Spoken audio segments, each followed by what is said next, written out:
Well, welcome everyone, and thank you for joining today's Lunch and Learn session on emotional intelligence. We are so excited to have Michelle Zellner joining us again. If you've joined us in the past, she's a familiar face and always does a wonderful job with these Lunch and Learn sessions. So we're so excited to have her back with us today. Before I pass it over to her, I just wanted to bring up 2 points of housekeeping.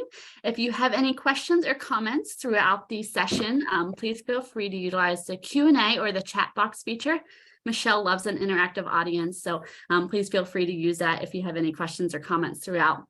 In addition, these are recorded, so if you're unable to stay for the entire length of the session or just would like to refer back to it at any point in time, we will be sending the recording along with the PowerPoint slides in a follow-up email, which you can expect to see in your inbox around in about a week or so.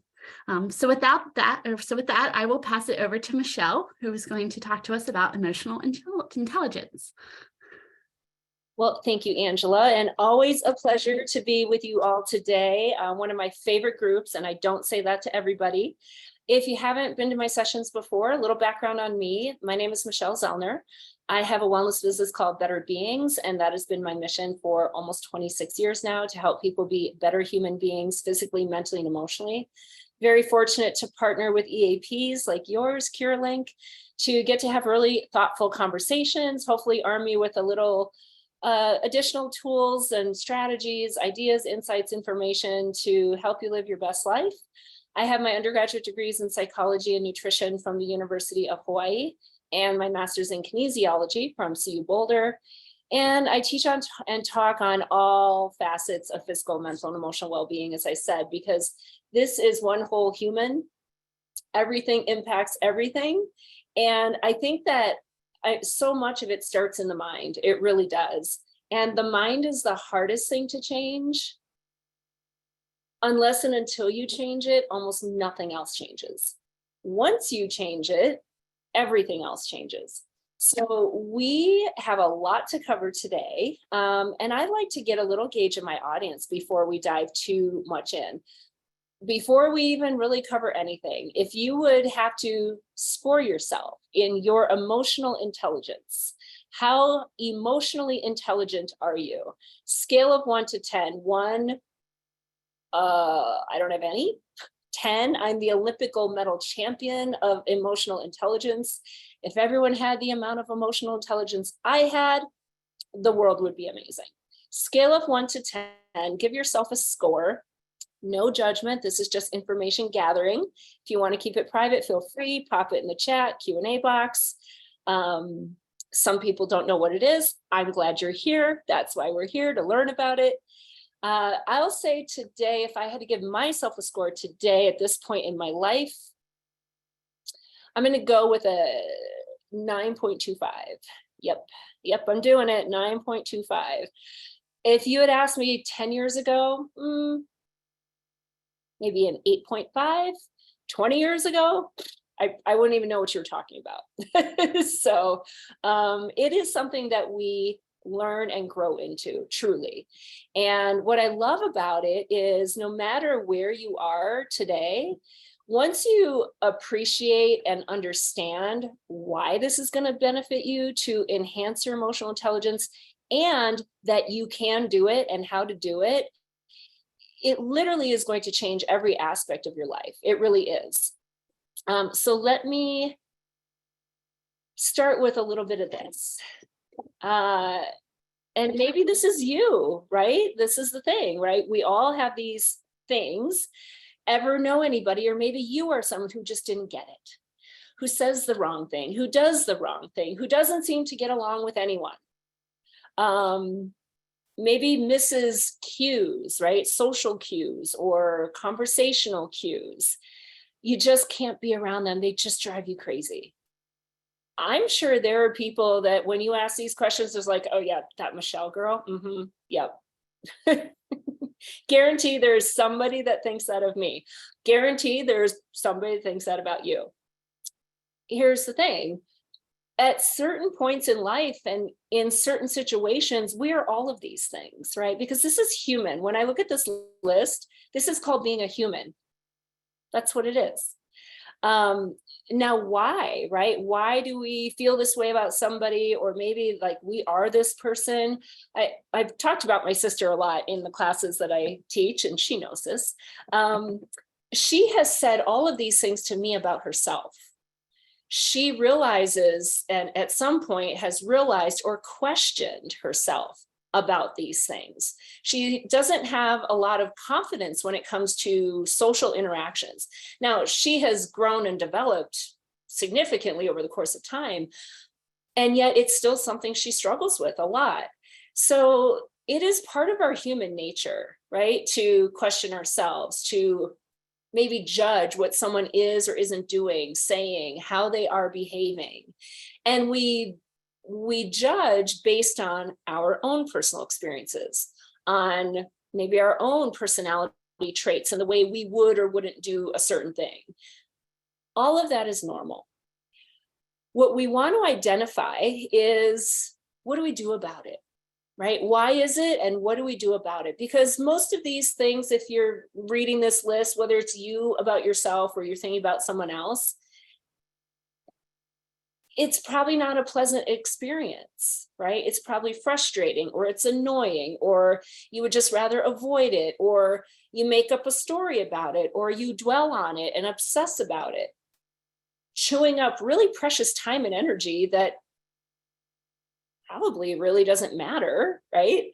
Or if you are struggling with yourself or struggling to communicate with somebody, understanding from their perspective, or why you have this struggle, is going to be very helpful in order to overcome this challenge.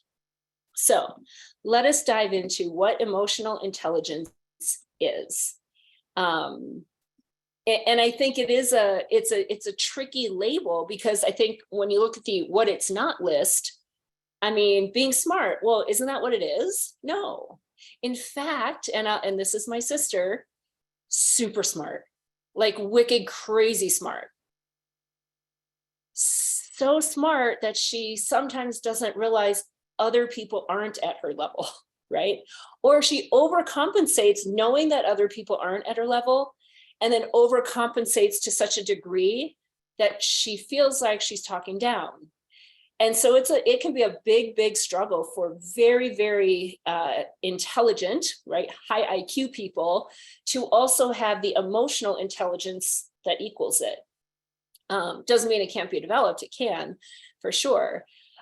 Certainly, it's definitely not about manipulating people or the introverts and extroverts. This is that none of that has anything to do with it.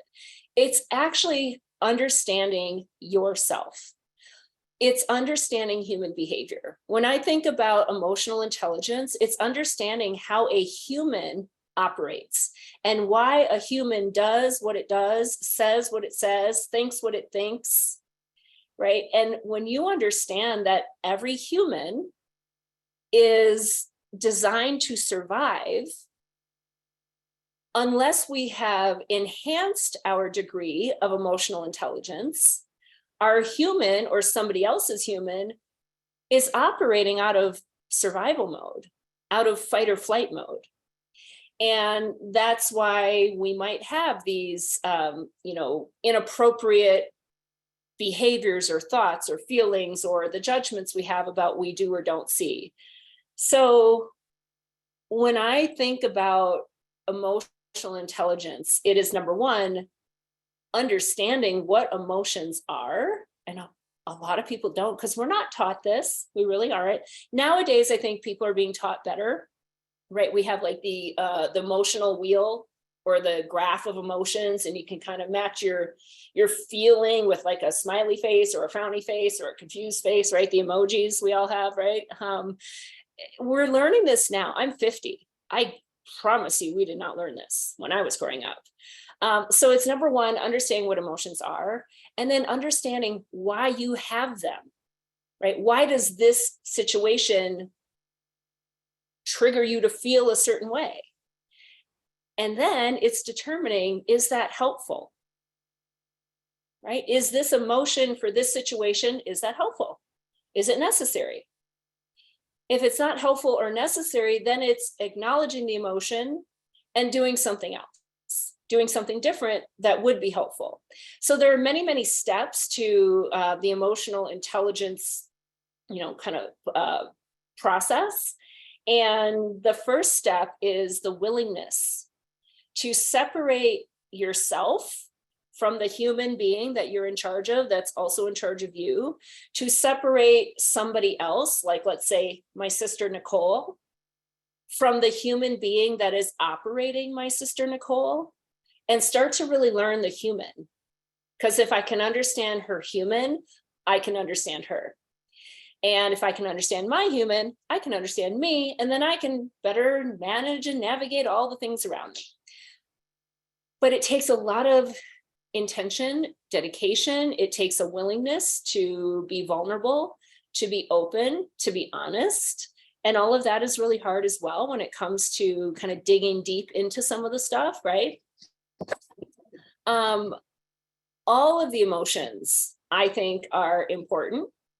I don't like to label things as negative emotions and positive emotions. These are all human emotions. These are all human expressions of joy or distress. That's what an emotion is. It's an expression of something.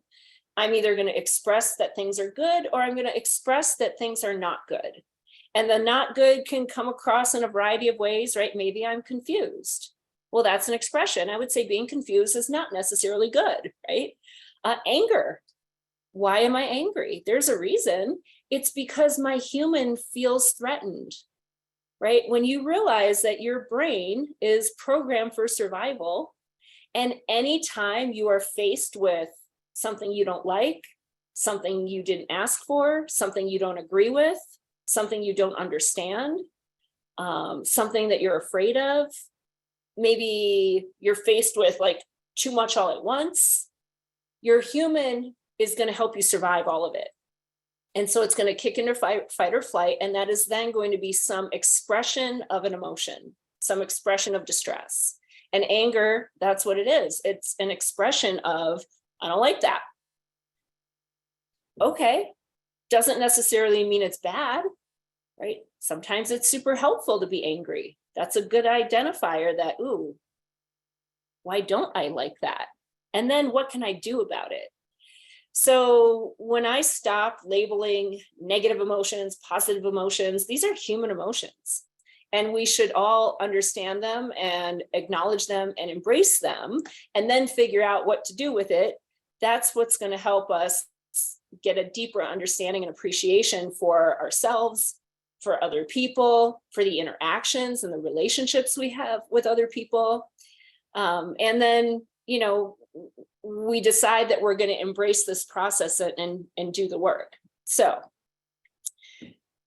energy is contagious, because that's what emotions and mood are, right? It's an expression of energy. It is a display of energy. So when you have a thought enter, right? We don't control the thoughts that enter. You never will. A thought comes in or something comes your way. As soon as you're aware of it, you then get to decide what to do. But because we are programmed to be on high alert for danger, because if you can't detect danger, you can't fight or flee it, and then you'll die, you'll get eaten. We're programmed to be on high alert for danger, which is why we see danger everywhere, right? Everything's negative, everything's bad. That's what we see. And when that thought comes in, if we allow our natural ingrained programming to just take us on its journey, that negative thought generates a negative feeling, sometimes called an emotion, creates a negative energy, leads to negative action. That's the path that this goes down. That is what we're designed for. Emotional intelligence is, the thought has come in, I'm going to, number one, acknowledge the thought. And then I'm going to contemplate it. I'm going to challenge it. I'm going to decide, is this thought true? Is it accurate? Is it necessary? Is it helpful? What feeling is this thought generating? Is that necessary? Is that helpful? And if it's not, then I get to decide to shift gears. right? It's the understanding, the awareness, and then the choice of what I'm going to do with it.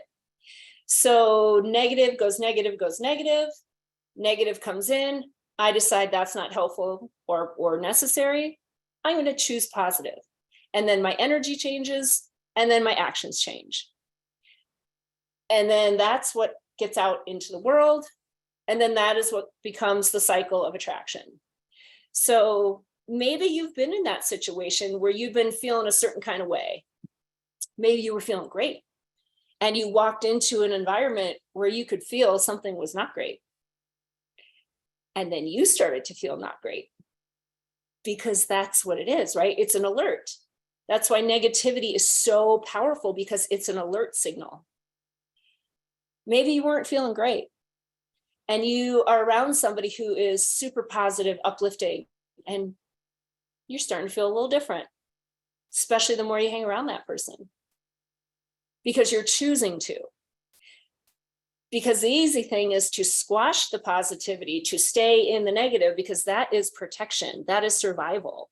So these things are contagious, they're very transferable.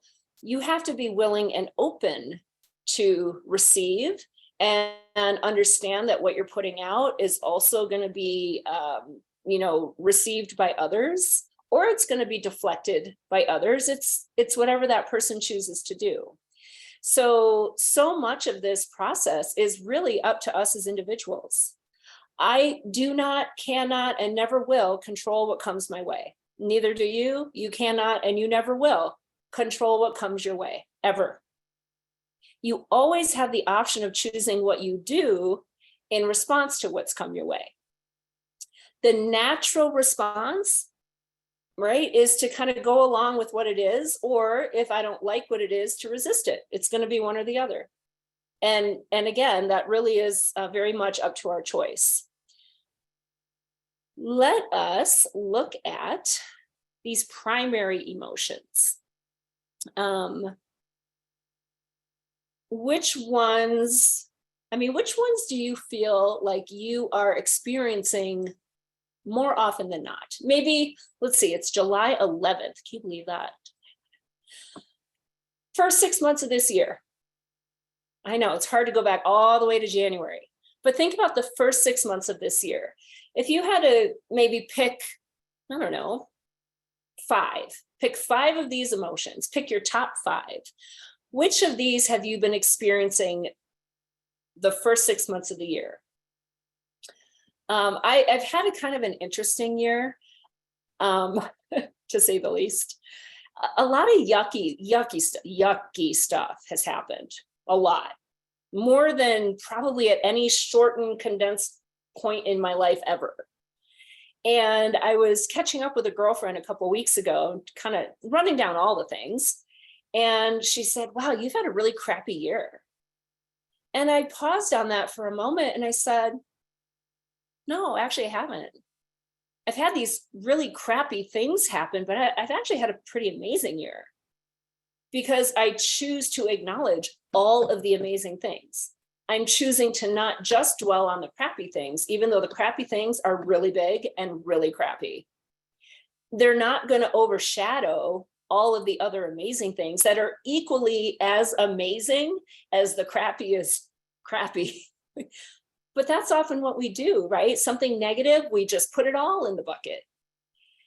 So if I would have to look at these, and nobody is sharing with me your top 5, I would say joy for sure, fulfillment, absolutely, frustration for sure.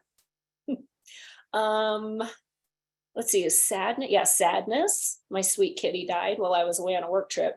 Big time sadness. Let's see, and happiness, I think. Yeah. How is joy different from happiness? Good question. And this is my opinion. This is how I look at it. I don't know. I'm sure there's somebody who's differentiated specifically, but I think I can be happy without feeling joy. I need to think of a specific example to differentiate. If anybody else has answers, feel free. Oh, thank People are sharing. Thank you. Like happy to me is more of an exuberant expression, right? Joy is like, I don't know, it like spreads wide and deep. Happy is like, boom, narrow, like this is happening right now and I'm happy. Joy is more of a long lasting, overarching kind of feeling. At least that's how I look at it. Yeah, excellent point. You can be happy for another person, but not be in the best place yourself, for sure. Yeah, happy is temporary, joy is internal. Thank you. I think I sort of said that in a really convoluted way. So thank you for buttoning that up. I appreciate that. Let's see what we have in the Q&A. I got a bunch of here. Frustration, fear, frustration, dissatisfaction, joy, peach. Oh, peace, I think. I'm like, I want to feel like a peach. I love it. Frustration, happiness, guilt, resentment, and yep. Let's see, top 5, happiness, fulfillment, peace, frustration, dissatisfaction, joy, happiness, fulfillment, contentment, peace. Ooh, somebody's having a great year. Let's see, grief, sadness, happiness. I lost that one. Peace, frustration, joy, peace, sadness, frustration, fulfillment, happiness, contentment, hurt, frustration, guilt. You know what I see? I see is that we can all have emotions that span the spectrum in the same, 6-month time period, right? So I think it is something that we want to be focused on because these are human experiences and this is called life, right? All the things that you just shared, that's called life. Like when my friend was like, oh, you've had a really crappy year. I'm like, no, it's been life.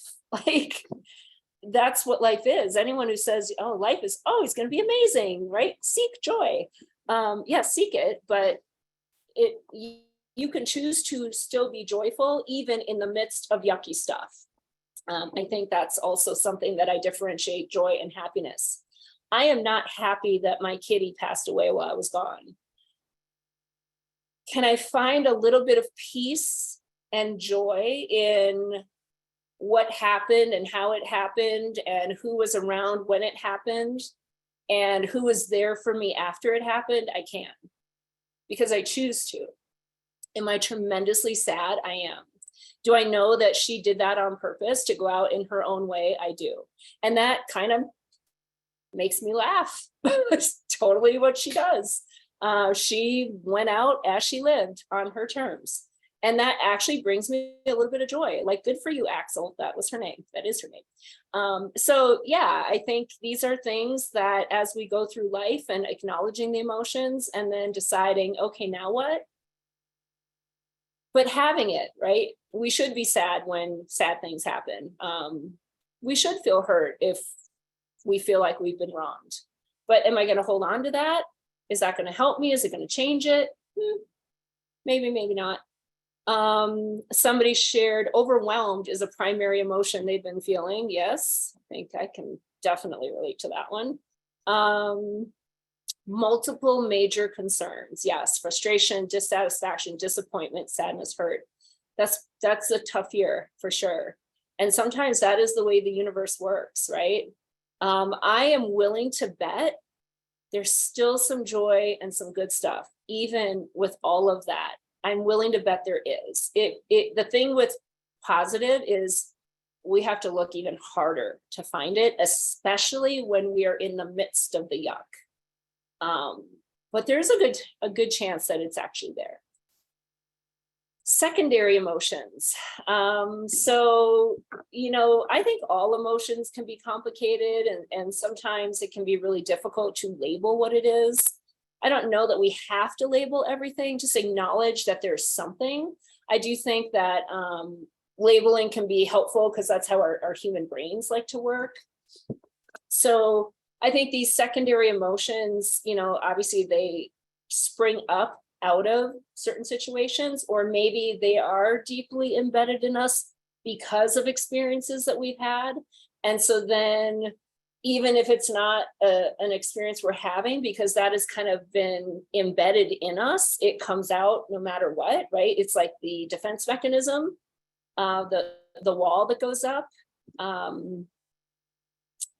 Persecution complex. I think that means like you're always feeling you're being persecuted, right? You're always feeling like people are out to get you. You're always feeling like you can never do anything right. That's how I'm pretty sure that's persecution complex.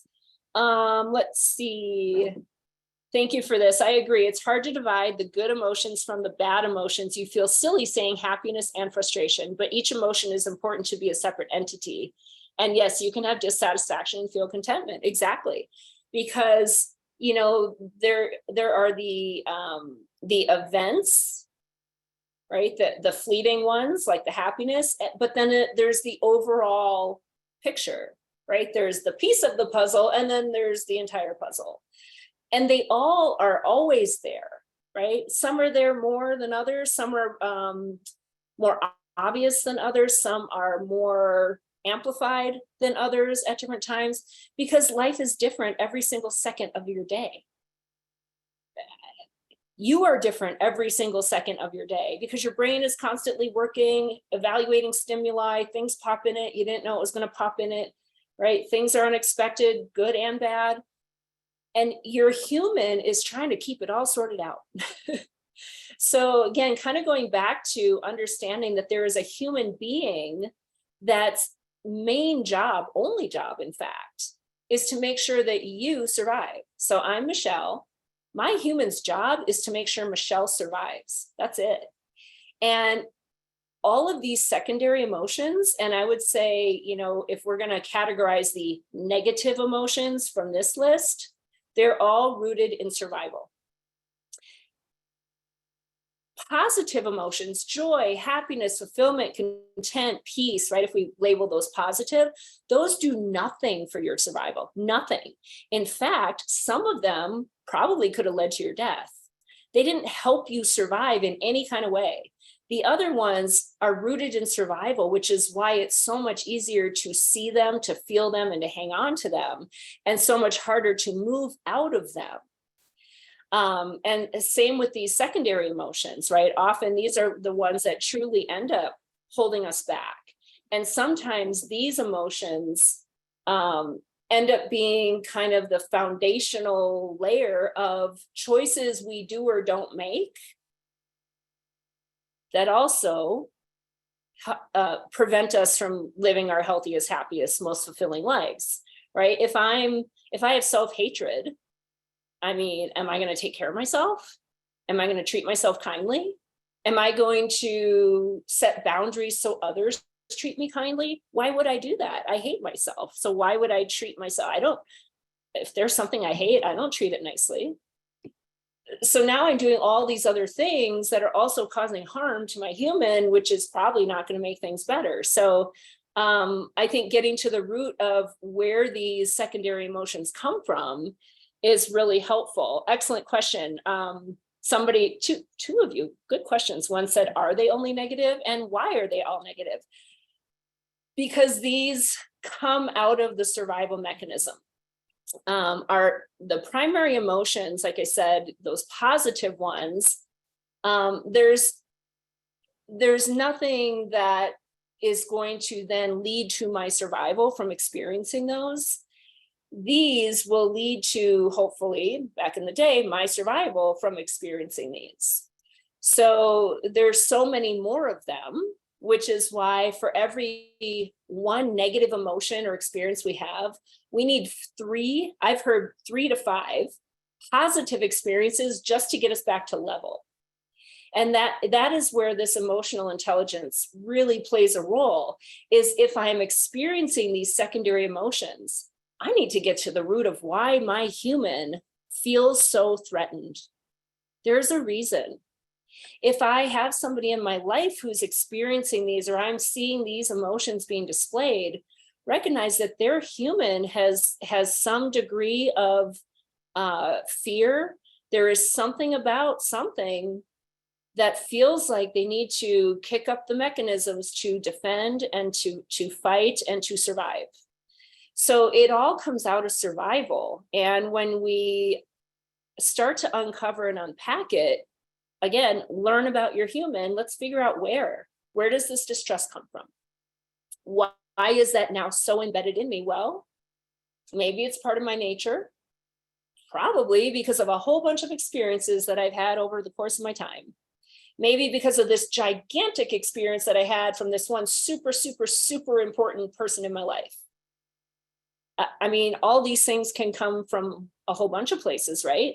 The way we get shaped and molded from probably even inside the womb, and all the experiences we do or don't have as we start to live life, the people, the situations, the scenarios that we've been surrounded by, that we've been influenced by, that we've been, molded and shaped by. I mean, all of this it clearly is why we are very complex humans, why we're very complicated individuals, because nobody's story is like anybody else's story, right? We're all the same because we're all human, but we're all very, very different because we are put together slightly differently. Even though we're all composed of the same things, we're all composed of the same organs, the same tissues, the same chemicals. We're just put together differently and arranged a little differently. And then we all have different experiences. And based on how we do or don't navigate those experiences, we then have other things that are now shaped into us and embedded into us. So it really takes a lot of effort, especially if we are in a place where we're having these secondary emotions, maybe more often than not, or maybe there are some that are very pervasive in our lives. It would be helpful to figure out why. Where does it come from? It comes from somewhere. And it's always rooted in your human thinking it needs to defend itself, or it's in fear, or it has to do something to survive. So how do we start to figure this out? Emotions and behavior. So first of all, it's recognizing the emotion, right? Rooted in fight or flight, it's impulsive. That's what we're programmed to do. And a lot of times when we maybe have an expression that we realize wasn't helpful, or maybe we think this is just the way I am, when you decide that you are interested in learning about yourself, because maybe these experiences, these emotions, these reactions that I'm having are not helpful, right? It's causing problems with relationships, or I don't understand, or I can't get my work done, or I'm not reaching my goals. Well, I'm the only one that's in charge of me. So let me start to figure out me. So why does this thing make me angry? And what do I do, right? The emotion is what's happening inside. The expression of the emotion is the behavior that I do because of the emotion. So maybe when I'm angry, I shut down, right? Not everybody yells when they're angry. Some shut down. Fight, flight, or freeze. I'm angry, so I'm just going to shut down. When I'm sad, I cry. Some people, when they're sad, they distract themselves because they don't want to cry, because they were taught they can't cry because you're not supposed to cry. So when I'm sad, I pretend that I'm happy. I pretend I'm not sad. I make a joke when I'm sad. Some people do that, right? When I'm hurt, I don't know, some people shut down. Some people, when they're hurt, they lash out. So everybody's different. And this is where you start to get to know you, right? So that you can start to connect some dots, identify some patterns, and figure out, what to do with it. Let's see, I'm going to share this here. Somebody experienced a traumatic event about a decade ago. Out of that, she still feels a constant need for audio stimulation to dampen the anxiety and need for vigilance. The distraction is having a negative effect on her work performance. I know it's a big question, but any advice? Yes, therapy, maybe more than twice a month. That's some form of PTSD, right? So she's trying to avoid her human from being overstimulated by something that doesn't require the stimulation.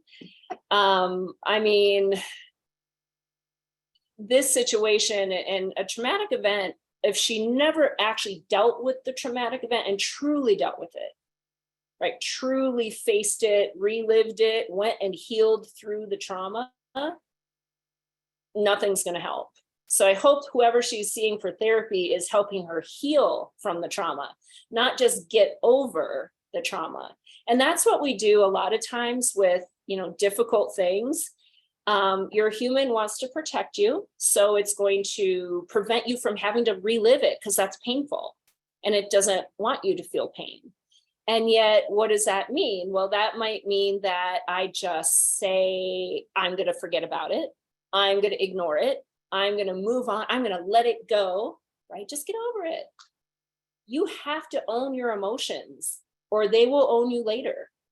And so if we don't go through the trauma in our present lives, right? When you're in it, you're in it. You have to go back into it to heal from it. And it's yucky to go back into it. Nobody likes doing that. And unless and until you do that, then a lot of other things are not going to work out. So it really is important to have somebody guide you through the healing process, right? Trauma-informed therapy. So I hope whoever she's seeing is a trauma-informed therapist, because therapy from trauma can be very different from, therapy from whatever. And yet the word trauma can also mean anything, even something that didn't seem traumatic. If it was traumatic enough to you at the time that it imprinted in you as something to be afraid of or avoid, or something that caused you pain and harm, that is trauma. So trauma can look a whole bunch of different ways too.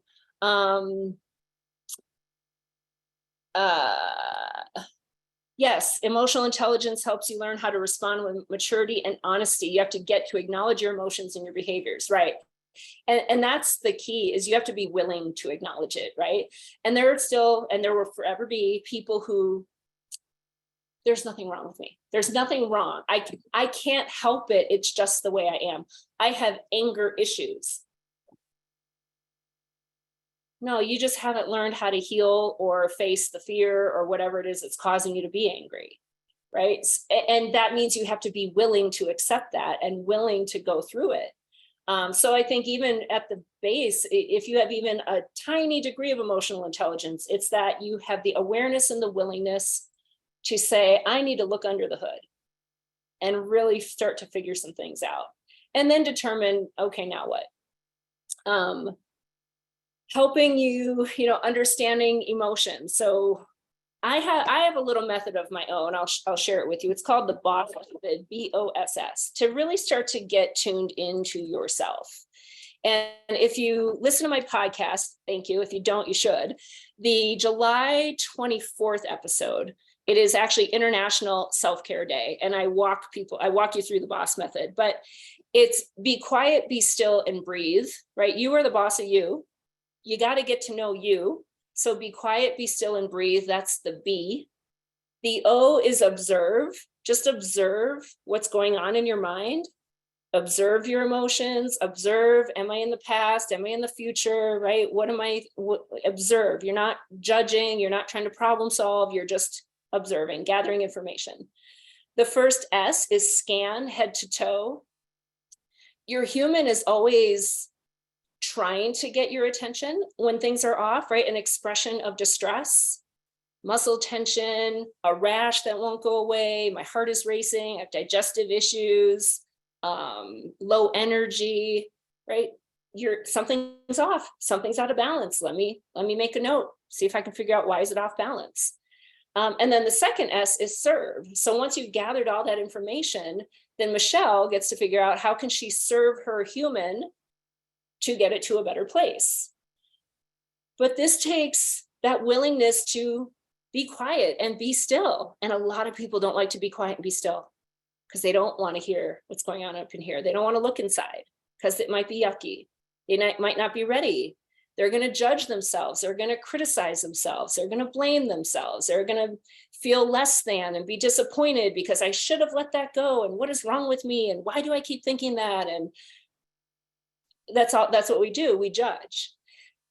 So we want to look at it from an observational standpoint and then decide, okay, now what? What can we do?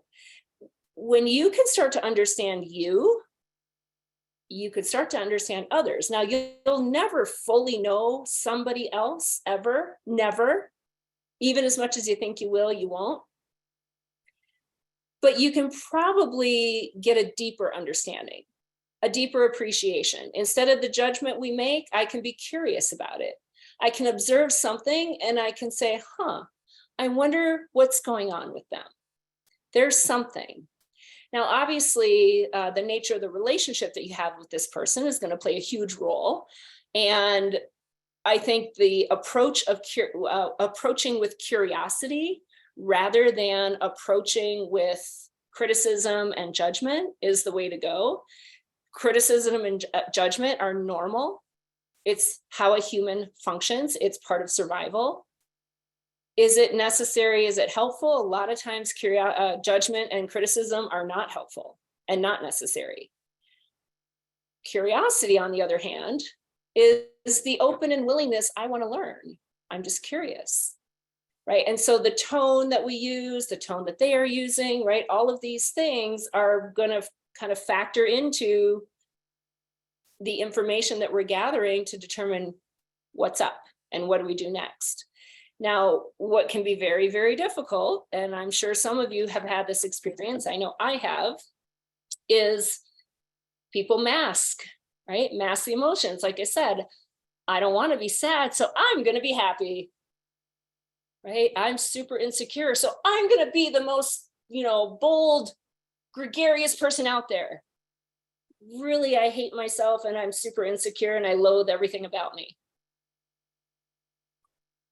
So you can only do the best you can understanding and knowing someone to the best of your ability and to the degree that they will let you, to the degree that they are honest with themselves, to the degree at which they are honest in presenting. And nobody can control that. So, that's where this can all become very complicated. So maintaining the willingness to, be in that growth mindset and curious and open to learn. And at some point, hopefully be open to being authentic and honest and sharing with some people. Excellent. Yes, you have a fantastic therapist, because 100% correct. Therapist has told me we can retrain our brains to think differently about ourselves. It's a work in progress, 100%. And that's really what, again, what a lot of emotional intelligence is, because we all have the inner critic. Again, that is survival. My inner critic is there to protect me. That's why she doesn't want you to do something that's scary. That's why she doesn't want you to do something that people are going to question you and judge you and make fun of you and criticize you, because that hurts.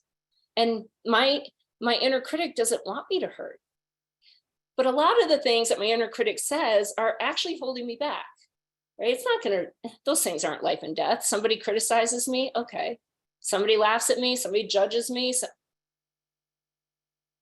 But your inner human is there for survival. So then Michelle has to decide, this inner critic, I don't believe her. I have a different story. I'm going to do something different. I'm going to take that into consideration. Going to go this way instead. Right? And it really is a lot of retraining and internal dialogue. I love it. This person is learning to be an authentic me.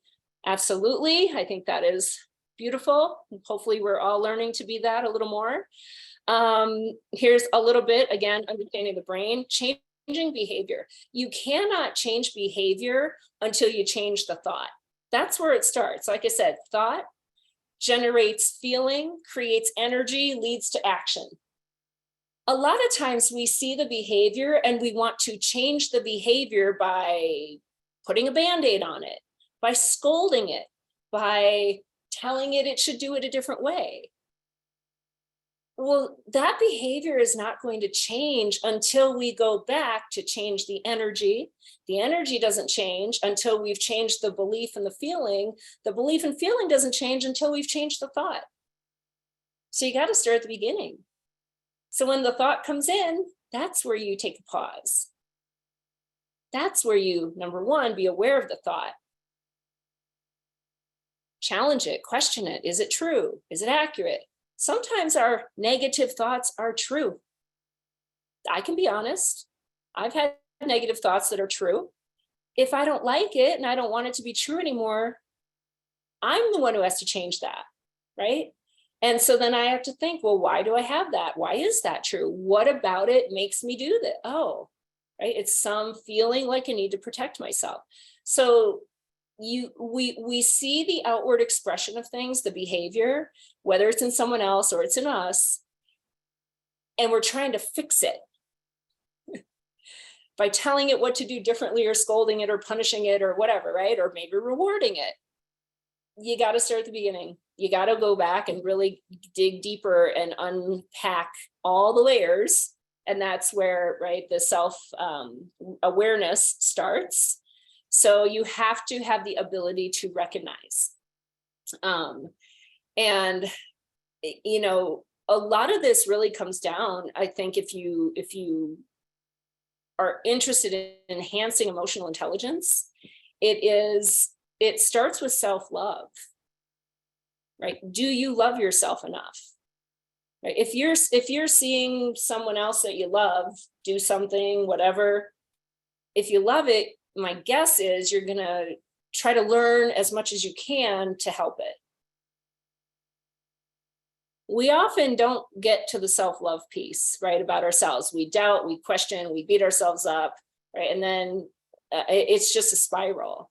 So self-love, if what I'm doing isn't helping me, isn't getting me where I want to go, is causing disruptions and distractions, is causing disturbances, turbulence, I control me and that's it. I don't control anyone else. So I got to start with me. And let me get to the root of, do I love myself enough to do this work? If you don't, let's get you connected with a therapist or EAP or someone, because you are worthy, right? It's about determining, are you worthy?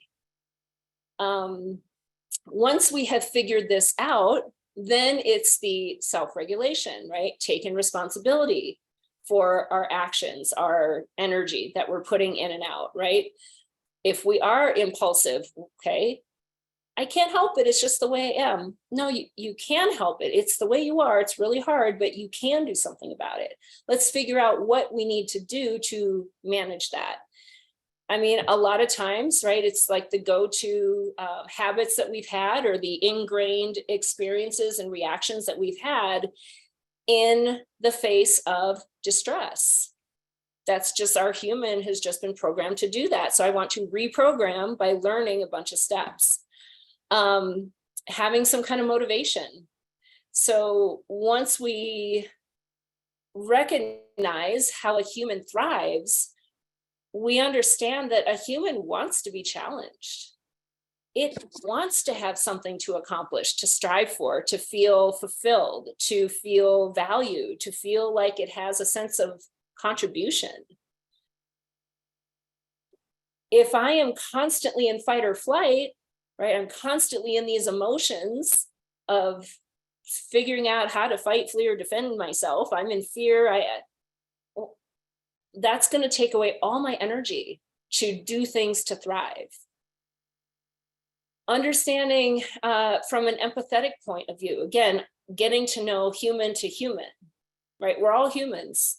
So I'm sure we've all had people in our lives, we've been those people that we did or said something that was maybe unwarranted, maybe uncalled for, maybe aggressive, maybe not great. There is a reason.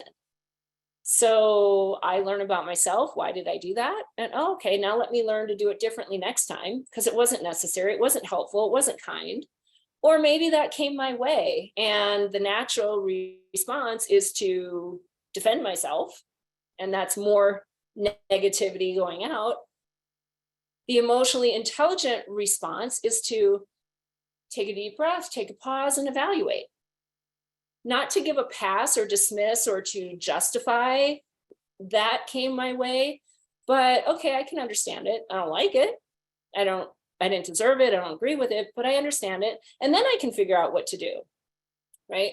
So I can have some empathy, but ultimately I also am worthy of being treated a certain way.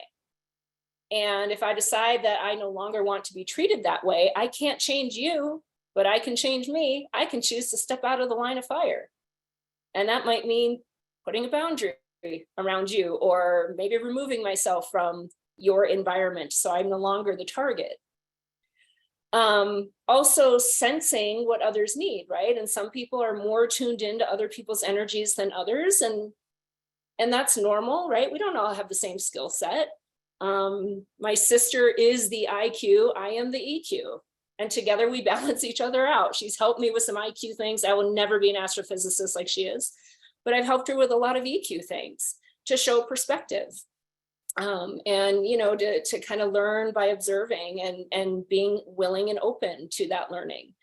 And so the social skills, I mean, this is really where you are going to see the greatest degree of benefit when you enhance your emotional intelligence, your communication, your conflict management, the negotiating, all the hard stuff, right? All the hard stuff. Responses to the triggers. So I know I spent a lot of time on some of these. I'm going to kind of go fast because most of these we've already touched on. But it's super important to identify your triggers, right? And a trigger is anything that kicks your human into fight or flight. It feels like it is in danger, it is being threatened, and it wants to protect you from it. It wants to save you from it. It wants to help you fight it or flee it. And so whatever that activating event is, person, place, situation, or scenario, your lower brain, right, the lizard, is going to fight back, and it's going to be some version of fight or flight. Anger, irritation, frustration, worry, fear, woulda, coulda, shoulda, what if, guilt, shame, resentment. All of those are tied to fight or flight, which is why those are the emotions and reactions that naturally come out when we are triggered by something. When you can acknowledge this trigger is not a threat to your life, you can then acknowledge that there is no need for fight or flight to kick in. And then you can teach yourself to do something differently when that activating event comes your way. So I'll go with a very basic one, traffic. Okay, I live in Denver. Traffic is dumb, and I'm happy I don't drive as much as I used to. When I used to drive a lot, I would get very irritated at red lights, at trains, at slow drivers, because I have places to go, and you're preventing me from getting there. And so I would get annoyed and irritated, and I would make snarky comments to myself, of course, because I'm alone in my car, about this stupid slow driver, or, oh my God, it was this train, this red light, right? I'm just getting frustrated and irritated. And okay, a red light, a train, and a slow driver, none of those are threats to my life, none of them. So me kicking into fight or flight for zero reason is only harming me. That's it. Once you kick into fight or flight, you release cortisol. Cortisol sends off a cascade of hormonal chaos, which now alters everything, how you think, how you feel, and how you act. Because your human thinks you are in danger, and it's going to try to help you escape the danger. I'm not in danger, I'm just irritated. So the emotionally intelligent version of me recognizes none of those things are threats. There is no need for my survival mechanism to kick in. So what am I going to do instead? I'm going to take some deep breaths. I'm going to make up a really nice story about this slow driver. I'm going to be grateful for this red light, because all those people with the green light, they have places to go to. And I'm really grateful that they're going to be able to get to where they need to go. I'm super happy that this train is carrying things, because I probably need those things, and probably taking it somewhere that I'm going to eventually need it. So the light will change when it changes. I'm just going to be calm and pleasant, because there's nothing I can do about a red light, a train, or a slow driver. So it's a process. Now that's a very simple example, but we do this all the time, right? I mean, think about all these triggers here. You are in control of none of those things. None of it. So what are you going to do? You are going to control you and decide how you're going to respond to these activating events. Your bottom line goal, I like to think of it truly, is to not kick into survival mode when there is no reason for it. If you avoid fight or flight, you avoid all of the secondary consequences of fight or flight, and they are numerous. And so emotional intelligence is one of the key components to managing stress. It's one of the key components to minimizing your fight or flight experiences in life. And if you minimize your fight or flight experiences in life, everything else will be better. Because when your chemicals are out of balance, all the systems that they are in charge of are not operating correctly. And we get our chemistry out of balance because we kick into fight or flight over and over and over things that are not threats to our lives. Another key ingredient to just living a healthy, happy, helpful life is empathy. So again, being curious and being thoughtful, curious and thoughtful and mindful. Sometimes I can anticipate how others are feeling, but not always, only if I know this person really, really well. And there are some people we should know well enough to know what their feelings are. Can I moderate what I do? Sure. Am I going to tiptoe every single minute of my life to make sure somebody else is okay? No, because that's not fair to my human. And I know that because I did it, because I lived with somebody who had really difficult mental health issues. And that's what I did. I changed everything about me to make sure he was okay. Well, ultimately, that didn't work out for any of us. Certainly didn't work out for me. So it's finding the balance of how to do all this, right? And this is a process, and it's a tricky one. Changing the emotions, so we know, right?